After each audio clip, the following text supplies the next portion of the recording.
In today's video, I'm going to teach you how to adjust column widths in a Confluence table. We'll walk through a clean, reliable way to fine-tune your table so it's easy to read and looks polished when you publish.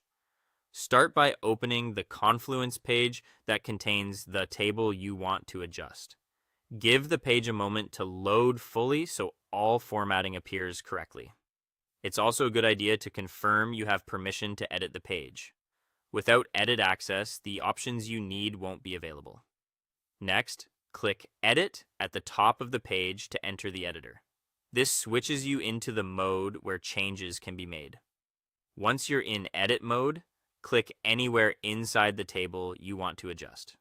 Clicking inside the table tells Confluence exactly which table you're working with, which is especially helpful if the page has more than one.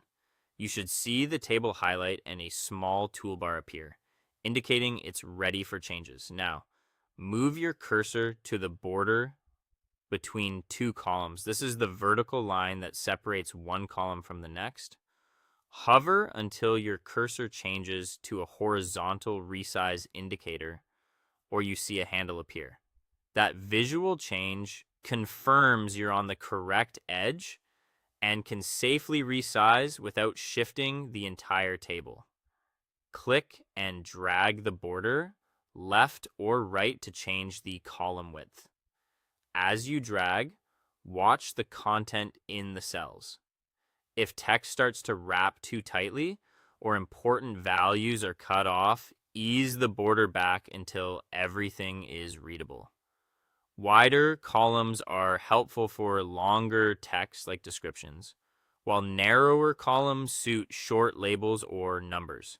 Keep an eye on the overall table width so it doesn't extend awkwardly beyond the page content area. Continue adjusting the other columns until the table looks balanced. Aim for consistent spacing and comfortable line lengths. Headings should sit cleanly on one line when possible, and related data should feel evenly distributed across the row.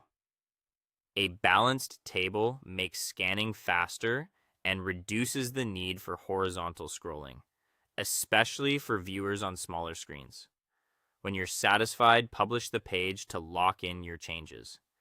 After publishing, view the table on the live page and confirm the column widths look the way you intended. If a column appears too tight or too wide, return to edit, fine-tune the borders, and publish again. A quick review after publishing ensures your adjustments hold up in the final layout and your table remains clear, tidy, and easy to read.